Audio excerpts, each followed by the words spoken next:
Chacko sir, ഈ Alex എന്തിനായിരിക്കും എന്നെ കാണണമെന്ന് പറഞ്ഞത്? ഒരു പിടിയില്ല സർ. വളരെ ഏബിളായ ഓഫീസറാണ് ബാലഗോപാൽ. എന്നാലും അന്വേഷണത്തിൽ എന്തെങ്കിലും നെവർ. ഒരു പിഴവും സംഭവിച്ചിട്ടില്ല സർ. ഈ കേസ് എങ്ങനെയാണ് സി ബി ഐയുടെ അടുത്തെത്തിയത്? ആസ് യൂഷ്വൽ, പൗരമുന്നണി, പ്രകടനം, ധർണ, കോടതി ഇടപെടൽ, അവസാനം കേസ് CBI. ഈ കേസ് ഒന്ന് ബ്രീഫ് ചെയ്യോ? സർ, ഒരുപക്ഷെ ആദ്യമായി ഈ കേസിലാവും CBIയും സ്റ്റേറ്റ് പോലീസും കുറ്റവാളിയുടെ കാര്യത്തിൽ ഒരു യോജിപ്പിലെത്തുന്നത്.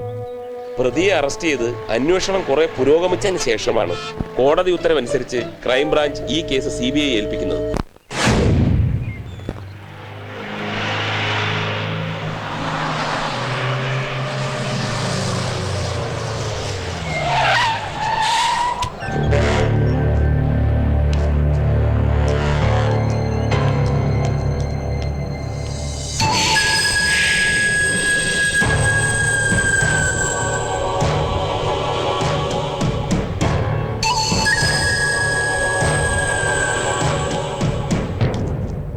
I am Pavithran circle inspector crime branch. പ്രതി ഹാൻഡ് ഓവറേയും കൊണ്ടുവന്നിട്ടുണ്ട് സാർ. ഒരു കാര്യത്തിൽ വലിയ സങ്കടമുണ്ട് സാർ.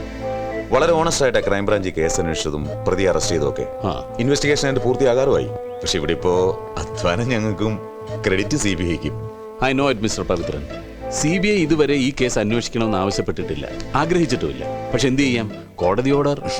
എന്തൊക്കെ പറഞ്ഞാൽ ഇത് വല്ലാത്ത ടോർച്ചറിംഗ് ആണ് സാർ. ഈ തൂണിൻ ചാരിയൊന്നും പെണ്ണും കൊണ്ട് പോയെന്നൊക്കെ പറഞ്ഞു കേട്ടിട്ടേ ഉള്ളൂ. സോറി, ഞാൻ എന്റെ വിഷമം പറഞ്ഞതേ ഉള്ളൂ. It's all right.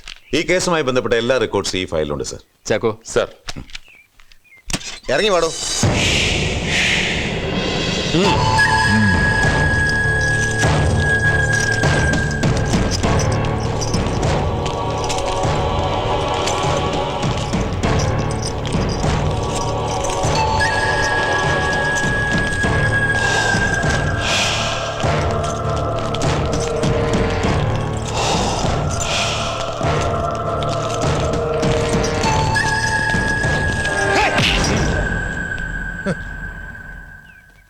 സാർ, ഈ ഏമാന്റെ വക കുറെ കുത്ത് കഴിഞ്ഞവിടെ. ഇനിയുള്ള കലാപരിപാടി ഇയാളുടെ വകയാണോ? ആയിക്കോട്ടെ, വാ.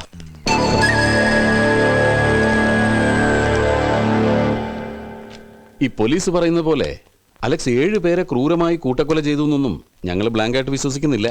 അതുകൊണ്ട് തന്നെ ഒരു കുറ്റവാളിയോടല്ല ഞങ്ങളിപ്പോൾ സംസാരിക്കുന്നത്. നല്ല മാർക്കോടെ BA പാസ്സായി, തുടർന്ന് MAക്ക് ചേർന്നു. പക്ഷെ MA പാസ്സായില്ല. കാരണം മയക്കുമരുന്നിന് അടിമപ്പെട്ട് ഇടയ്ക്ക് വെച്ച് പഠിപ്പ് നിർത്തി. വീട്ടിൽ നിന്നും കാശ് കിട്ടാതായപ്പോൾ മോഷണം തുടങ്ങി. ചെറിയ പോക്കറ്റടി തുടങ്ങിയതാ. അത് പിന്നെ വലിയ കൊള്ളയിലും കൊലയിലും വരെ ചെന്നെത്തി എന്നൊക്കെയാണ് പോലീസ് എഴുതി പിടിപ്പിച്ചിരിക്കുന്നത്. ഇതിലൊക്കെ വല്ല വാസ്തവം ഉണ്ടോ അലക്സേ? അങ്ങനെ അല്ല എന്ന് പറഞ്ഞ താൻ വിശ്വസിക്കോ? വേറൊരുത്തിനും കഴിവേറ്റം കിട്ടാതായിപ്പോ എല്ലാം കൂടി എന്റെ തലയെ കയറ്റിയതാ. ഞങ്ങളത് ഇറക്കാൻ ശ്രമിക്കാം. പക്ഷെ ഇതാണ് സാറിനെങ്കിൽ നിന്നെ ഞാൻ... വേണ്ട ചാക്കോ.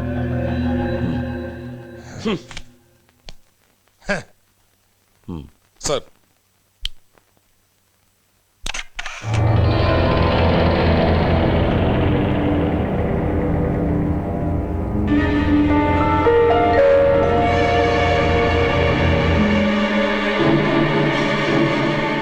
ഇരണിയിൽ ഗ്രാമത്തിൽ പ്ലാമൂട്ടിൽ വീട്. ഉടമസ്ഥൻ ലോനപ്പൻ. പാരമ്പര്യമായി വലിയ പണക്കാരൻ, ബിസിനസ്സുകാരൻ. പ്രൈവറ്റ് ഫൈനാൻസർ ആയതുകൊണ്ട് ധാരാളം പണം എപ്പോഴും വീട്ടിലുണ്ടാവും. ഇവിടെ ആകെ കൊല്ലപ്പെട്ടത് 5 പേര്. എനിക്കറിയില്ല. ലോനപ്പൻ 53 വയസ്സ്.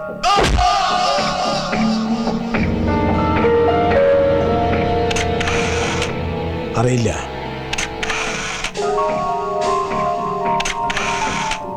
മറിയാമ്മ, ലോനപ്പന്റെ ഭാര്യ.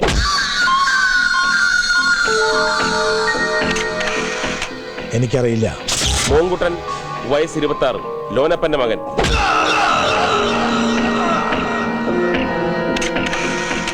അറിയില്ല. അനിത, വയസ്സ് 23, മോങ്കുട്ടന്റെ ഭാര്യ. എനിക്കറിയില്ല. രവിക്കുട്ടൻ, ലോനപ്പന്റെ 2ാമത്തെ മകൻ, 21 വയസ്സ്. എനിക്കറിയില്ല. നാദാമംഗലത്ത് സക്രിയയുടെ വീട്. മാണിക്കുഞ്ഞെന്ന് പറഞ്ഞാലേ നാട്ടുകാരറിയൂ. ലോനപ്പനെ പോലെ തന്നെ പണക്കാരൻ, ബിസിനസ്മാൻ, പ്രൈവറ്റ് ഫൈനാൻഷ്യൽ. ഇവിടെയും വീട്ടിലെപ്പോഴും പണം ഉണ്ടാവും. കൊല്ലപ്പെട്ടത് 2 പേര്. അറിയില്ല. മാണിക്കുഞ്ഞ് 55 വയസ്സ്. അറിയില്ല. മോസി മാണിക്കുഞ്ഞിന്റെ മകന്റെ ഭാര്യ. അറിയില്ല. ഇരണിയിൽ 5, നാദാമംഗലത്ത് 2, അങ്ങനെ ആകെ 7 പേര്. ഇവർ കൊല്ലപ്പെടുന്നതിന് 2 ദിവസം മുമ്പ് ഇവരുടെ വീടുകളുടെ പരിസരങ്ങളിൽ അലക്സ് ചുറ്റിപ്പറ്റി നടന്നിരുന്നു എന്നതിന് ദൃക്സാക്ഷികളുണ്ട്. അറിയില്ല. ഈ 2 വീടുകളിലും പല സ്ഥലത്തും അലക്സിന്റെ ഫിംഗർ പ്രിന്റ് ഐഡന്റിഫൈ ചെയ്തിട്ടുമുണ്ട്. എനിക്കറിയില്ല.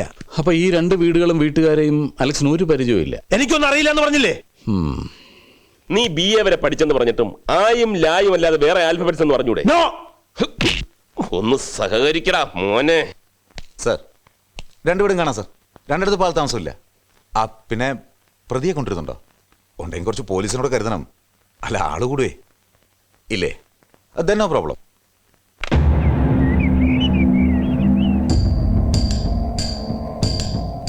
സർ, ഇവിടെയാണ് ലോനപ്പന്റെ ബോഡി കിടന്നത്.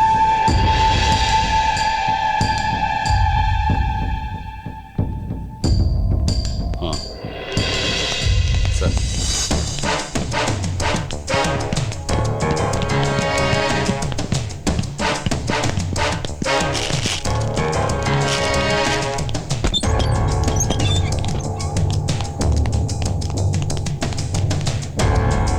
ഇവിടെ മൂത്ത മകൻ മോഹൻകുട്ടൻ, അടുത്ത ആ മുറിയിൽ.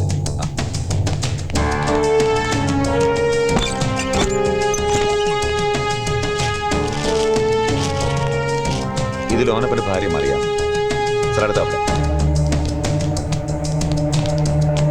ഇവിടെ 2ാമത്തെ മകൻ രവിക്കുട്ടൻ.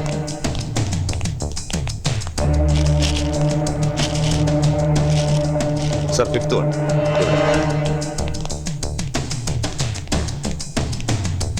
ഇത് മൂത്ത മകന്റെ ഭാര്യ അനിത.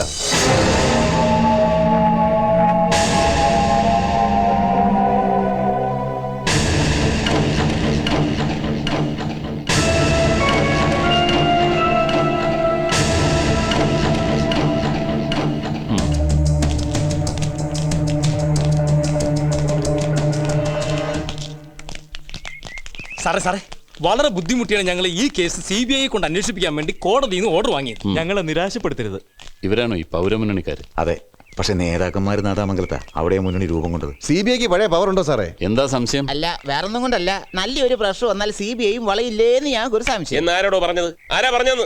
അല്ല സാറേ, ഈ അടുത്തുണ്ടായ ഒരു കേസിൽ കേന്ദ്രമന്ത്രി ഒഴിവാക്കിയില്ല. അത് CBI അദ്ദേഹത്തിന് കീഴിലുള്ളതുകൊണ്ടല്ലേ. അതും ഇതും തമ്മിൽ എന്താടോ ബന്ധം? ഇങ്ങോട്ട് മാറിയില്ല. എല്ലാരെയും സംശയിക്കണം സാറേ, അതാ കാലം. ഒരു സംശയവും വേണ്ട, സത്യം പുറത്തു വന്നിരിക്കും. അല്ല, സേതുരാമേരില്ലേ സാറേ? അദ്ദേഹം ഡൽഹിയിലാ. ഇപ്പൊ ഈ കേസ് അന്വേഷിക്കുന്നത് ഞാനാണ്. സാറിന്റെ പേര് അന്നും ജനങ്ങൾ ഓർക്കുന്നുണ്ടായിരുന്നു. The case is interesting. ബാക്കിയുടെ പറ കേൾക്കട്ടെ. ഇരണിയിൽ നിന്നും ഞങ്ങൾ നേരെ പോയത് നാദാമംഗലത്തെ ഇരട്ട കൊലപാതകം നടന്ന വീട്ടിലേക്കായിരുന്നു. അലക്സ് തന്നെയാണ് ഈ കൂട്ടക്കൊലപാതകങ്ങൾക്ക് പിന്നിലെന്ന് സംശയിക്കാനുള്ള പ്രധാന ക്ലൂ അവിടെ നിന്നാണ് കിട്ടിയത്.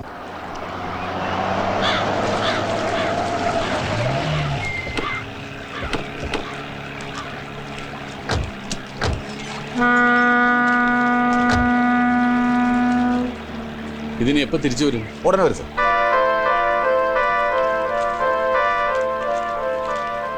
ഇരണിയിൽ നിന്ന് നാദാമംഗലത്തേക്ക് ദൂരം ഏകദേശം 30 കിലോമീറ്റർ വരും. ഇരണിയിലെ കൂട്ടക്കൊലപാതകം നടന്നത് ഉദ്ദേശം 10-ന് 10:15 ഇടയ്ക്കാണ്. അവിടുന്ന് അലക്സ് നേരെ പോയത് നാദാമംഗലത്തുള്ള മാണിക്കുഞ്ഞിന്റെ വീട്ടിലേക്കാണ്. രാത്രി 8 മണി കഴിഞ്ഞാൽ പിന്നെ ഇവിടെ കിടത്തില്ല. അതുകൊണ്ട് തന്നെ അന്ന് അവൻ പോയിരിക്കുന്നത് ഉദ്ദേശം 8 കിലോമീറ്റർ ചുറ്റിയായിരിക്കണം. അങ്ങനെ ആകെ 30-38 കിലോമീറ്റർ. സോ ഉദ്ദേശം 1 മണിക്കൂർ യാത്രയ്ക്ക് അവൻ എടുത്ത് കാണും. തുടർന്നാണ് നാദാമംഗലം മാടം. അത് ഉദ്ദേശം 11-നും 11:15 ഇടയ്ക്ക്. That matches the timing sir. Okay, ചുറ്റിവളഞ്ഞാണ് പോയതെന്ന് അവൻ സമ്മതിച്ചോ? അവനൊന്നും സംഭവിച്ചിട്ടില്ല. ഇതെല്ലാം പോലീസിന്റെ നിഗമനങ്ങളാണ്. ചാക്കോ സർ, നമുക്കും അവൻ പോയ വഴിയെ തന്നെ പോവാം, ചുറ്റി വളഞ്ഞ്.